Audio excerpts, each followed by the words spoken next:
amigos, ya hablamos de las pruebas que deben hacerse los hombres y las mujeres para mantenerse saludables, pero ¿qué tal si ahora hablamos en específico de las pruebas que deben de hacerse las mujeres y por otro lado las que deben hacerse los hombres? Para esto recibimos una vez más a la doctora Vivian Zuckerman aquí con nosotros. Gracias, Vivian, una vez más por estar acá. Encantada, y bueno, Susana. Háblame justamente cuáles son estas pruebas que deben realizarse dependiendo de cada sexo.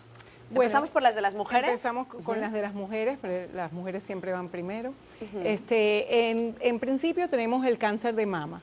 Tú sabes que últimamente hay mucha controversia con respecto a la mamografía, cuándo hay que hacérsela, cada cuánto tiempo, los beneficios contra los riesgos. En general yo le recomiendo a mis pacientes comenzar a los 40 años a chequearse con mamogramas anuales hasta los 50. Después de los 50 y hasta alrededor de los 76 años, se pueden hacer cada año o cada 2 años dependiendo de los riesgos de cada mujer. Esto también debe depender si tienes implantes de senos o no, ¿no? Porque entiendo que si tienes implantes de senos, a pesar de que seas joven, ¿tienes que hacerte esos chequeos o estoy equivocada? Bueno, ahorita hay toda una controversia con unas prótesis que salieron defectuosas de una compañía francesa que cerró y tal vez ahorita se necesiten estas mujeres hacer más a menudo resonancias magnéticas y ultrasonidos a ver cómo está el estado de esas prótesis. Pero en realidad no tiene nada que ver con que tengas prótesis o no. Tu chequeo anual de mamografía es para prevenir el cáncer de mama. Y por supuesto aquellas mujeres que tengan factores de riesgo elevados para cáncer de mama, por ejemplo un familiar de primer grado con cáncer de mama, la mamá, la hermana, la abuela, debe hacerse estas pruebas más frecuentemente y más joven. ¿Qué me dices del cáncer cervical? El cáncer cervical es también importante chequearlo, se chequea mediante el Papa Nicolau o la citología cervical y debe empezarse a chequear a los 21 años o a la edad en que la jovencita comience su actividad sexual. Debería chequearse anualmente, pero un mínimo de cada 3 años y debe hacerse hasta alrededor de los 75 años. Se puede parar después de los 75 años si una mujer tiene 3 pruebas consecutivas que han sido negativas en el lapso de 10 años.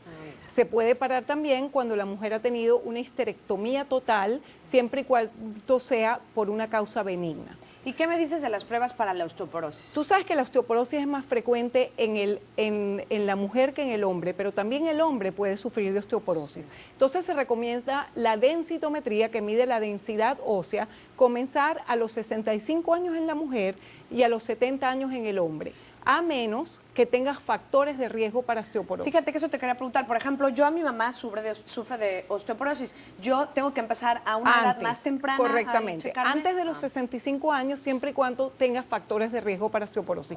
¿Cuáles son los factores de riesgo? Que tengas tu mamá o un familiar de primer grado con osteoporosis, que haya sufrido una fractura, que hayas tenido alguna enfermedad que predisponga a osteoporosis. Y rápidamente la de los hombres, porque tenemos un poquito menos tiempo. Bueno, en los hombres es muy importante prevenir el cáncer de próstata. Y sabes que también hay mucha controversia con respecto a cuándo se debe medir el antígeno prostático específico o PSA. Pero se recomienda a partir de los 50 años anualmente o cada 2 años. Si el PSA te da menos de 2.5, entonces puede ser cada 2 años. Deben medírselo antes aquellos que tengan familiares de primer grado con cáncer de próstata o los afroamericanos que tienen una alta incidencia de cáncer de próstata. Muy interesante. ¿Y el cáncer testicular? ¿Qué me dices? El cáncer testicular, el autoexamen es muy importante y sobre todo en los jóvenes. Entre 20 y 40 años es el pico para cáncer de testículo y es muy importante el autoexamen del testículo para sentir si hay alguna masa. Lo deben hacer los jóvenes. Y como no quiero que se me vaya el tiempo, las vacunas. Las vacunas. Bueno, como ya dijimos, una de las vacunas que estuve viendo que lo mencionaron anteriormente en el programa es la vacuna del flu. O sea, de la influenza debe ponérsela todo el mundo una vez al año.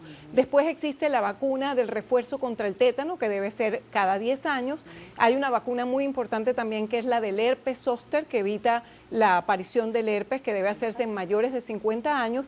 Y otra vacuna que quisiera mencionar es la del virus del papiloma humano, que previene el cáncer cervical y que está aprobado ya en las adolescentes entre 11 y 12 años, pero que en los adultos está aprobado en las mujeres entre 16 y 29. Uy, súper interesante, Vivian. De verdad, muchísimas gracias por tu participación en nuestro Encantada show. por haber estado aquí. Y ahora nos vamos a ir con Rachel y con Daniel a nuestra salita.